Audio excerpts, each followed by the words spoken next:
Testemunho CCB, o ancião que sonhou com perseguição. Como uma igreja se preparou para a provação que veria. A visão do ancião Joaquim. Era uma noite de quarta-feira após o culto de doutrina na congregação cristã no Brasil. O ar ainda cheirava a café coado na cozinha da irmã Maria, enquanto os irmãos se despediam com apertos de mão e abraços fraternos. O ancião Joaquim, homem de quase 80 anos com as mãos calejadas pelo trabalho na roça e a voz rouca de tanto pregar, sentou-se no banco de madeira da varanda de sua casa, folheando sua Bíblia à luz amarelada de um lampião a querosene.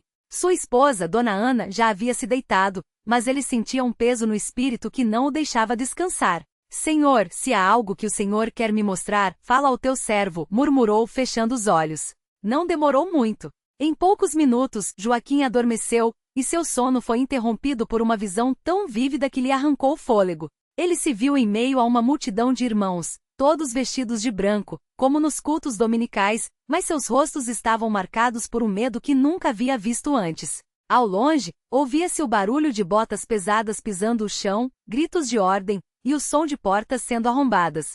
Homens armados com uniformes escuros e insígnias desconhecidas invadiam as casas dos crentes, arrastando homens, mulheres e até crianças para caminhões cobertos. Alguns irmãos resistiam, segurando suas Bíblias contra o peito, enquanto outros eram espancados sem piedade. Irmãos, não neguem a Jesus! Gritava uma voz conhecida, que ele reconheceu como sendo do evangelista Pedro, um homem valente que já havia enfrentado perseguição em outros tempos. De repente a cena mudou. Agora Joaquim estava dentro de um salão de cultos, mas as paredes estavam rachadas, as janelas quebradas e o púlpito, antes tão bem cuidado, estava coberto de poeira e sangue. No chão jaziam Bíblias rasgadas, inários pisoteados e alguns objetos pessoais dos irmãos, óculos, lenços, uma aliança de casamento. O ar cheirava a fumaça e medo. Uma mão pesada pousou em seu ombro, e ele se virou, assustado.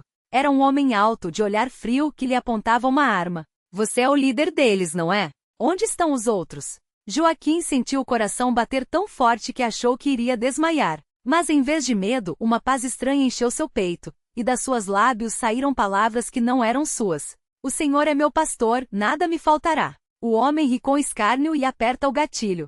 Joaquim acordou com um grito, suando frio, as mãos tremendo. Dona Ana, assustada, acendeu a luz da cabeceira. Joaquim, o que foi? Você sonhou com o inferno? Ele não respondeu de imediato. Ainda ofegante, pegou sua Bíblia e abriu em Salmos 23. Ainda que eu ande pelo vale da sombra da morte, não temerei mal algum, porque tu estás comigo. Ana, nós precisamos nos preparar. A reunião secreta dos anciãos. Na manhã seguinte, Joaquim chamou os anciãos da congregação para uma reunião urgente. Não era comum que ele convocasse os irmãos tão cedo, e isso já era um sinal de que algo grave estava acontecendo. O salão de cultos ainda estava vazio, exceto pelos bancos arrumados e o cheiro de cera de abelha, usada para invernizar o piso. Os anciãos chegaram um a um, irmão Paulo, homem sério e de poucas palavras, irmão Mateus, o mais jovem do grupo, mas com um zelo que impressionava a todos, irmão Tiago, que havia sido missionário no interior do Pará e conhecia bem as dificuldades da fé, e irmão Simão, um ex-militar que entendia de estratégia. Joaquim não perdeu tempo. Irmãos, tive uma visão ontem à noite. Não foi um sonho comum. Foi uma advertência. Ele então relatou tudo o que havia visto, sem omitir nenhum detalhe. Enquanto falava, os rostos dos anciãos foram se fechando, e um silêncio pesado tomou conta do salão. Irmão Simão foi o primeiro a quebrar o silêncio. Ancião, o senhor acha que isso é literal?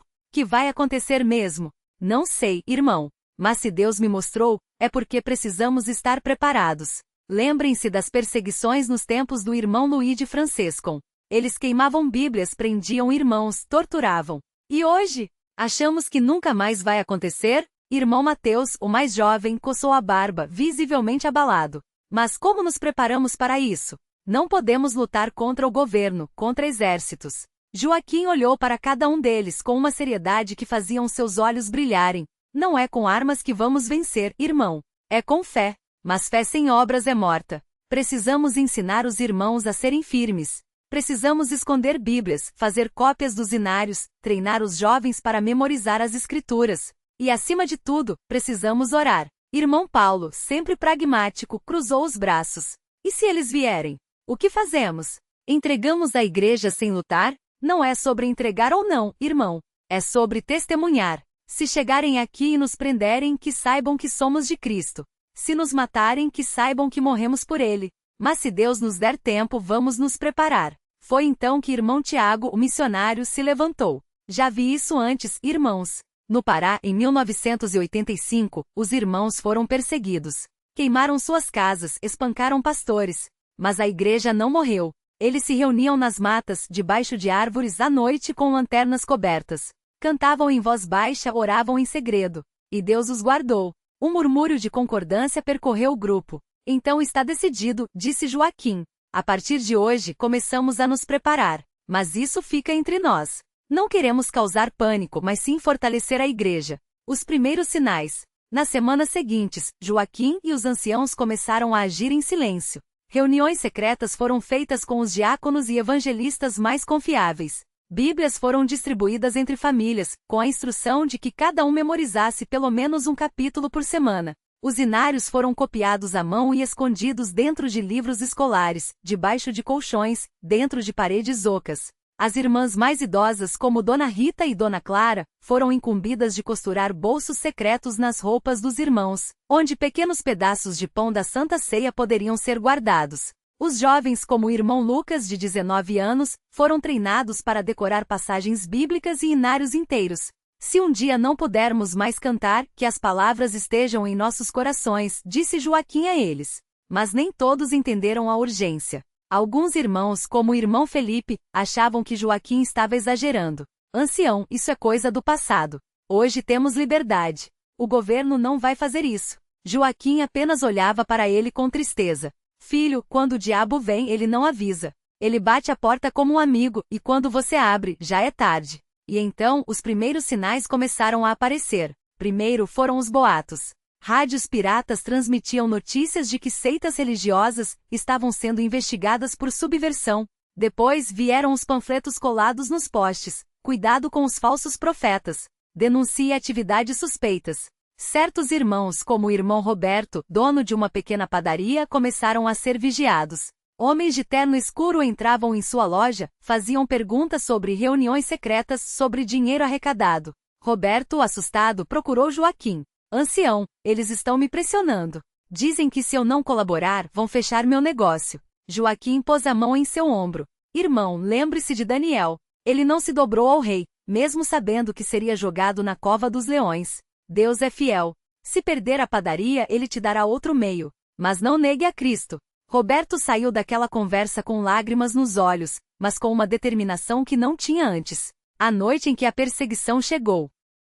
Foi numa sexta-feira à noite. O culto havia terminado havia pouco, e os irmãos ainda se despediam na porta da igreja quando 3 viaturas escuras pararam em frente ao salão. Homens armados desceram, com coletes à prova de balas e rostos sérios. Ninguém se mexa.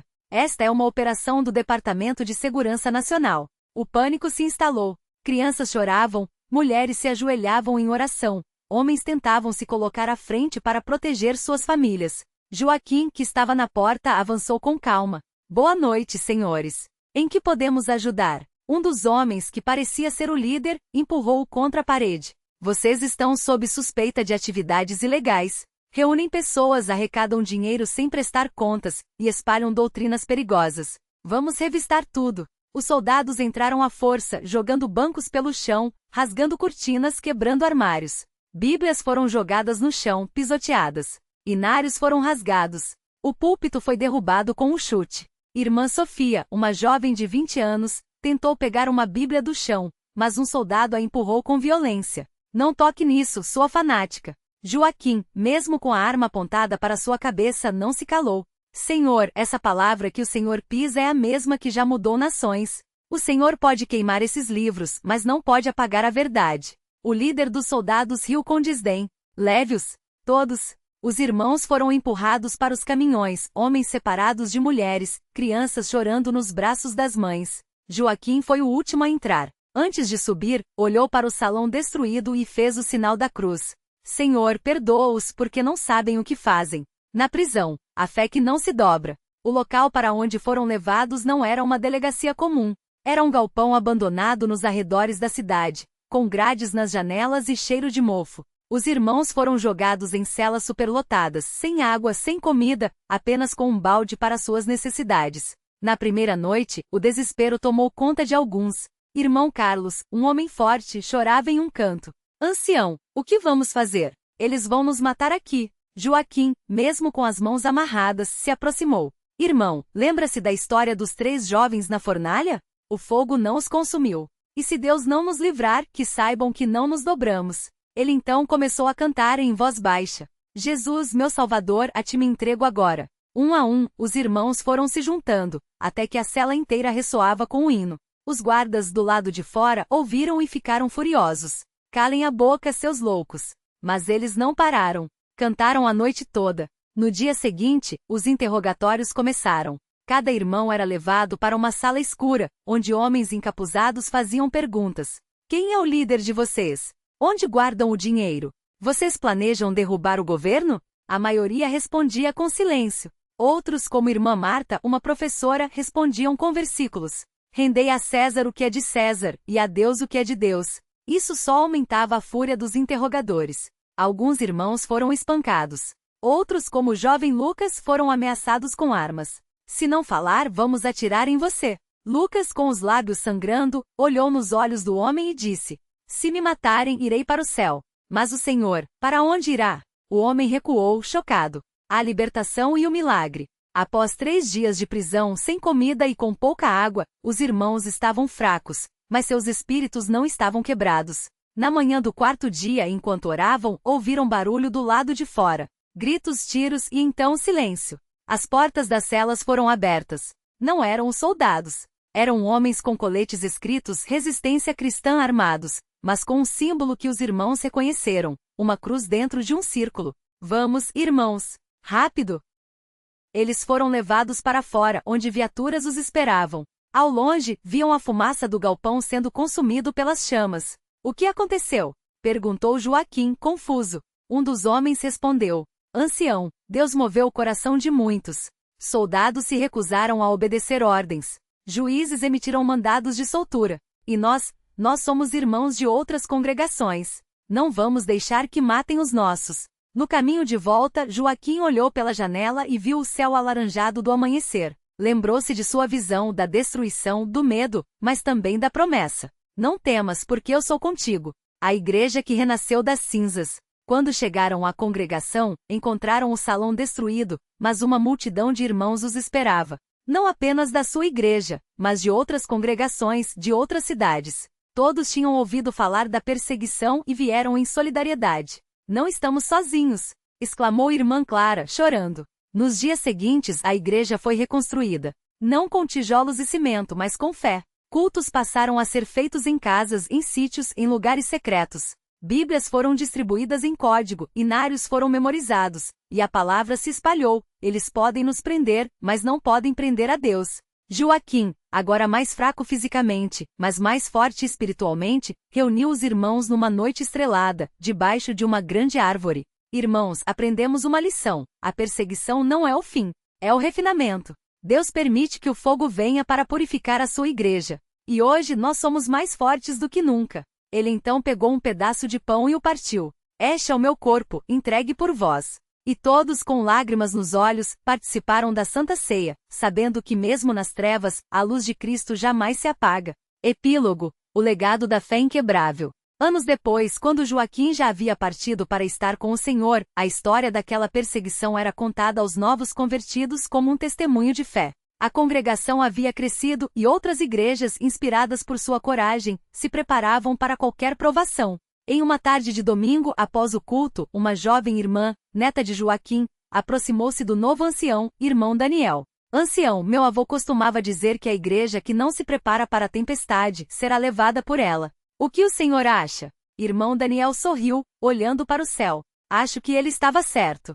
Mas também acho que a igreja que passa pela tempestade sai mais forte. Porque o vento pode derrubar árvores, mas não pode arrancar raízes profundas.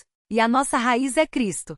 E assim a congregação cristã no Brasil continuou, não como uma igreja que teme o futuro, mas como uma igreja que, tendo visto a escuridão, escolheu ser luz. Fim. Nota: este testemunho é uma obra de ficção baseada em relatos históricos de perseguições enfrentadas por cristãos ao longo dos séculos, incluindo casos reais na CCB e em outras denominações. Que sirva como lembrete de que, independentemente das provações, se Deus é por nós. Testemunho CCB: o ancião que sonhou com perseguição à igreja se preparou para a provação.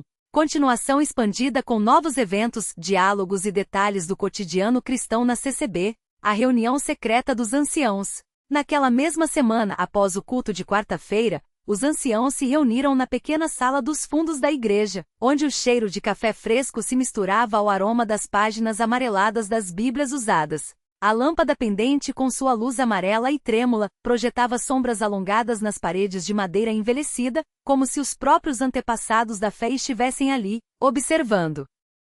Irmão Daniel, agora com a responsabilidade de liderar os preparativos, abriu a reunião com uma oração silenciosa, as mãos unidas sobre a mesa de madeira gaste pelo tempo. Ao seu lado, irmão Mateus, um homem de poucas palavras mas de profunda sabedoria, folheava um caderno onde anotava passagens bíblicas sobre perseguição. Irmãos, não podemos ignorar o que o irmão Joaquim viu, disse irmão Daniel, quebrando o silêncio. Mas também não podemos viver no medo. Precisamos agir com prudência, mas sem parar nossa obra. Irmão Tiago, o mais jovem dos anciãos, coçou a barba ruiva enquanto olhava pela janela estreita, onde se via o pátio da igreja iluminado pela lua. E como faremos isso, irmão? Se a perseguição vier como no sonho, não teremos como nos defender. Não somos homens de guerra. Irmão Mateus fechou o caderno com um gesto firme. Defesa não é só espada e escudo. É sabedoria. É união. É não dar motivo para que nos acusem falsamente. Lembrem-se de Daniel na cova dos leões. Ele não lutou, mas Deus o livrou. Um murmúrio de concordância percorreu a sala. Irmão Daniel então abriu uma pasta de couro desgastado e tirou um mapa rudimentar da região, desenhado à mão. Precisamos preparar lugares seguros para as reuniões, caso a igreja seja fechada. Conheço algumas fazendas de irmãos fiéis nos arredores onde podemos nos encontrar. E devemos ensinar os jovens a memorizar passagens-chave, caso as Bíblias sejam confiscadas. Irmão José, o mais idoso do grupo, suspirou, passando os dedos sobre as rugas profundas de sua testa. Já vivi isso uma vez quando era moço. Vi irmãos sendo presos só por carregarem um inário. Mas também vi milagres. Deus não nos abandonou então e não nos abandonará agora. Um silêncio pesado tomou conta da sala. Do lado de fora, o vento balançava as árvores, e o som distante de um galho quebrando fez irmão Tiago estremecer. E as crianças? Perguntou ele, a voz trêmula. Como explicaremos a elas que podem ter que esconder sua fé? Irmão Daniel olhou para cada um deles, os olhos brilhando com uma determinação serena. Ensina-lhes como ensinou-se a nós, com histórias, com exemplos, com amor. Se elas entenderem que Cristo vale qualquer sacrifício, não terão medo. Porque o medo só vence quando a fé é pequena. O cotidiano da preparação. Nos dias que se seguiram, a igreja mudou sutilmente. Não havia pânico, mas uma quietude proposital, como o silêncio antes de uma grande colheita, quando todos sabem que o trabalho será árduo, mas necessário. As irmãs mais velhas, como Dona Maria e Dona Ana, começaram a costurar pequenas bolsas de pano onde podiam ser guardados versículos escritos à mão em pedaços de papel. Elas trabalhavam em círculo, enquanto cantavam hinos baixinho, suas vozes trêmulas mas firmes. Filha, toma este, disse Dona Maria, entregando uma bolsa a uma jovem de cabelos castanhos. Guarda no bolso do avental. Se um dia te perguntarem o que é, diz que é remédio para o coração. A jovem irmã Clara segurou o pequeno saquinho como se fosse uma relíquia. E se eles revistarem, vó? Dona Maria sorriu, os olhos úmidos. Então reza, minha filha. Reza como se fosse a última vez. Porque às vezes é na hora do aperto que Deus mais ouve. Enquanto isso, os homens se reuniam nos fundos da igreja para ensinar aos outros primeiros socorros básicos e como agir em caso de invasões. Irmão Pedro, que fora soldado na juventude, mostrava como se portar diante de autoridades hostis. Não provoque, não discuta, não minta, mas também não negue sua fé, instruía ele, enquanto demonstrava como ficar em posição de não ameaça, as mãos visíveis. Se perguntarem se você é cristão, diga sim. Se perguntarem se você odeia o governo, diga não. A verdade nos livra, mas a sabedoria nos preserva.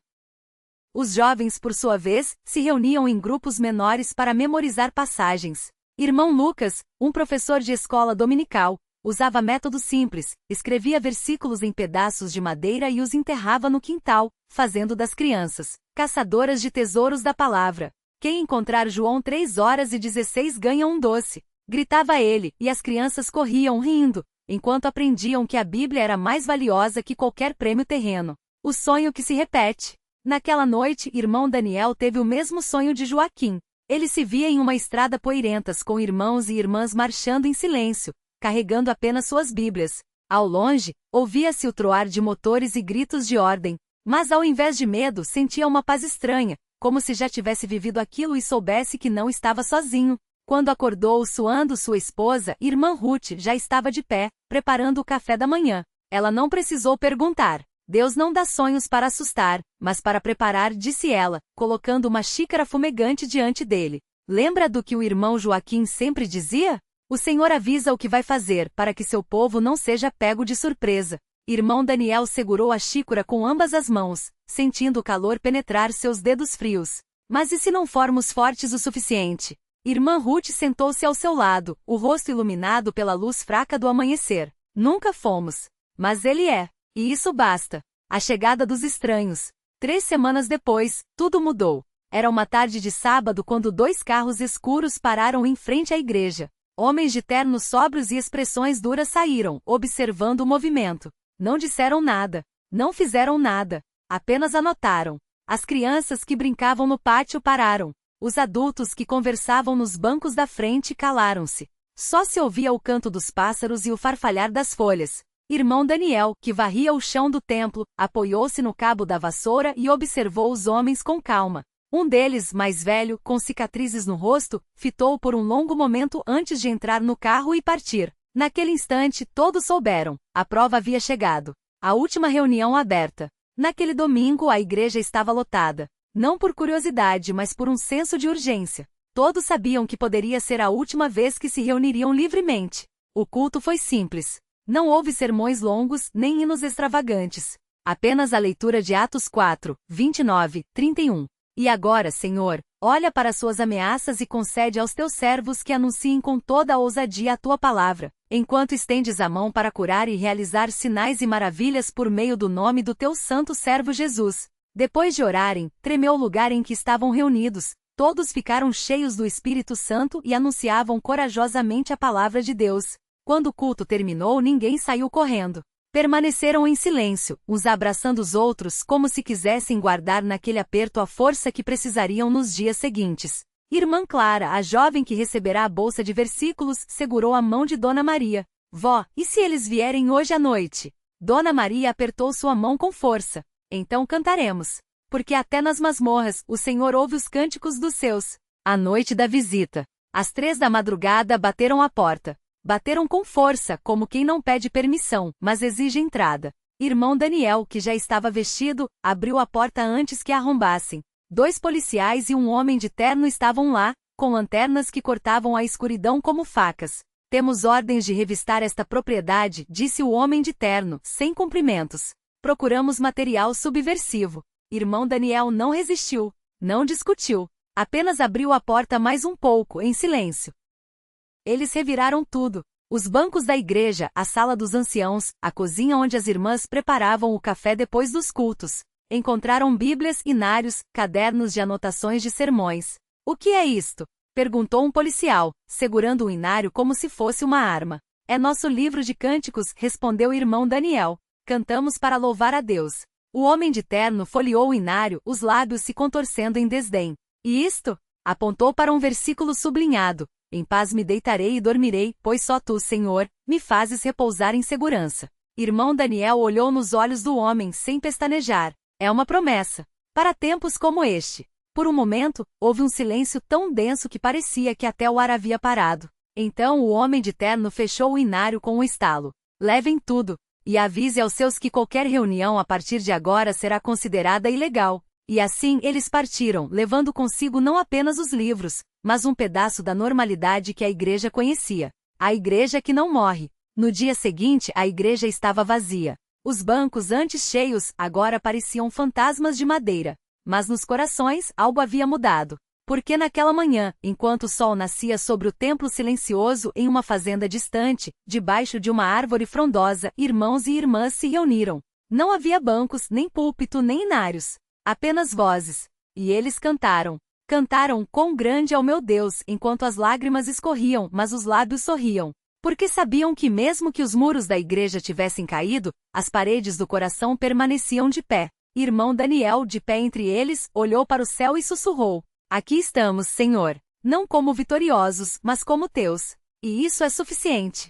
E assim, a congregação cristã no Brasil continuou. Não como uma igreja que teme o futuro, mas como uma igreja que, tendo visto a escuridão, escolheu ser luz. Porque a luz não brilha mais forte quando não há trevas para contrastá-la. E eles estavam prontos para brilhar. Fim. Nota: este testemunho, embora fictício, é inspirado em relatos reais de perseguição enfrentados por cristãos ao longo da história, incluindo membros da CCB e de outras denominações. Que sirva como lembrete de que, se Deus é por nós, quem será contra nós? Romanos 8:31. A fé que resiste à prova é a fé que muda o mundo.